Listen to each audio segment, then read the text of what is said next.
Assalamualaikum warahmatullahi wabarakatuh. Saya dan rakan-rakan saya akan menerangkan tentang tayamum.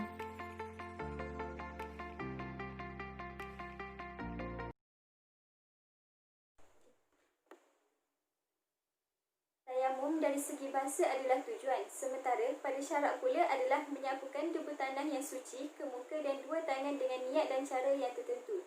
Seterusnya, pensyariatan tayamum adalah berdasarkan Al-Quran dan As-Sunnah. Adapun dalil Al-Quran serta dalil hadis. Maksud bagi dalil hadis yang pertama itu ialah dijadikan bagi kita seluruh bumi tempat sujud dan tanahnya pula bahan bersuci ketika ketiadaan air. Seterusnya, maksud bagi dalil Al-Quran ialah dan jika kamu junub iaitu berhadas besar, maka bersucilah dengan mandi wajib. Dan jika kamu sakit iaitu tidak boleh kena air dalam pelayaran, salah seorang dari kamu datang dari tempat buang air, atau kamu sentuh perempuan sedang kamu tidak mendapat air untuk berwuduk dan mandi, maka hendaklah kamu bertayamum dengan tanah. Debu yang bersih iaitu sapulah muka kamu dan kedua belah tangan kamu dengan tanah debu itu. Sebab tayamum. Terdapat beberapa sebab yang mengharuskan tayamum.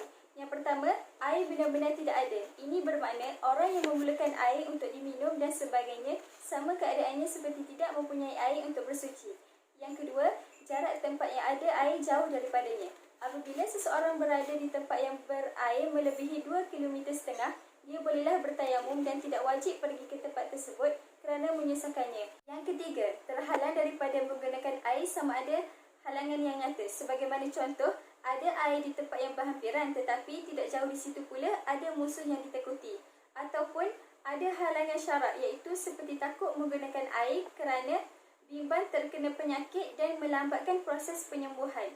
Dalam keadaan ini, dia bolehlah bertayamum dan tidak wajib menggunakan air. Yang keempat, cuaca yang sangat sejuk hingga tidak sanggup menggunakan air dan tidak pula mampu memanaskannya. Terdapat 4 jenis tayamum seperti yang dipaparkan. Maksud tayamum ganti wuduk ialah tayamum yang dilakukan bagi menggantikan wuduk ketika tiada air.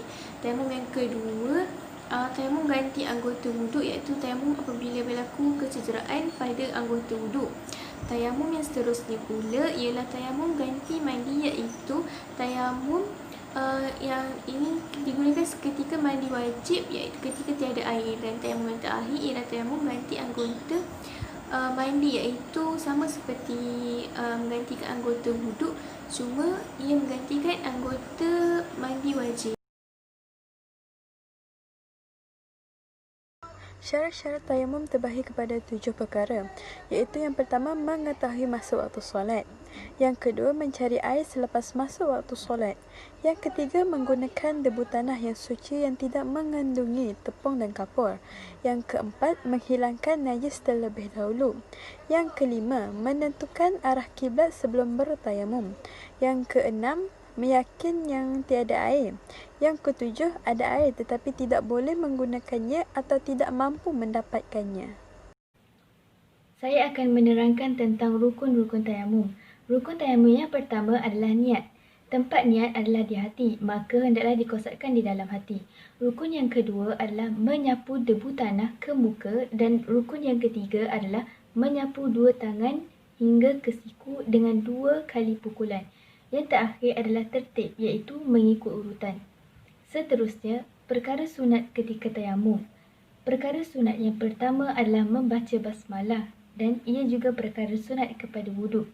Perkara sunat yang kedua adalah meregangkan jari ketika memindahkan debu ke tangan supaya dapat meratakan dengan satu pukulan. Selain itu, perkara sunat yang ketiga adalah menipiskan debu tanah dengan meringankan debu atau dengan meniup. Dan perkara sunat yang terakhir adalah muwalat, iaitu berturut-turut. Di samping itu, pembatalan tayamum. Yang pertama ialah setiap perkara yang membatalkan wuduk adalah termasuk dalam perkara yang membatalkan tayamum. Seterusnya adalah adanya air jika bertayamum kerana tiada air. Yang ketiga adalah hilang uzur bagi orang yang uzur. Dan yang terakhir adalah murtad kerana tayamum itu mengharuskan solat atau ibadah kepada Allah.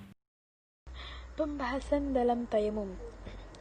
Bertayamum setelah masuk waktu solat. Untuk bertayamum bagi mendirikan solat fardu mestilah setelah masuk waktu solat tersebut. Bertayamum untuk setiap solat fardu. Orang yang bertayamum boleh melakukan satu solat fardu sahaja.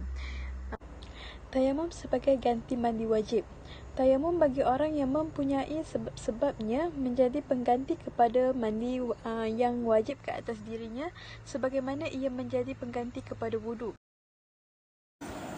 Seterusnya, 3 martabat ibarat dalam keharusan tayamum. Tingkat martabat yang seperti yang disampaikan di atas. Bila kita ingin melakukan apa-apa dari martabat pertama, maka kita hanya boleh melakukan martabat pertama sahaja, dan seterusnya daripada martabat yang kedua dan martabat yang ketiga. Dan apabila kita melakukan martabat dimulakan dengan martabat yang kedua, kita hanya boleh melakukan martabat lain, martabat kedua yang lain, dan juga martabat yang ketiga kita tidak boleh melakukan sebarang pun martabat daripada martabat yang pertama. Seterusnya, jika kita memulakan dengan martabat yang ketiga, maka kita hanya boleh melakukan martabat yang ketiga itu beberapa banyak yang kita mahulah, cuma martabat kedua dan pertama kita tidak boleh lakukan. Situasi ini digunakan jika kita menggunakan satu tayamum sahaja.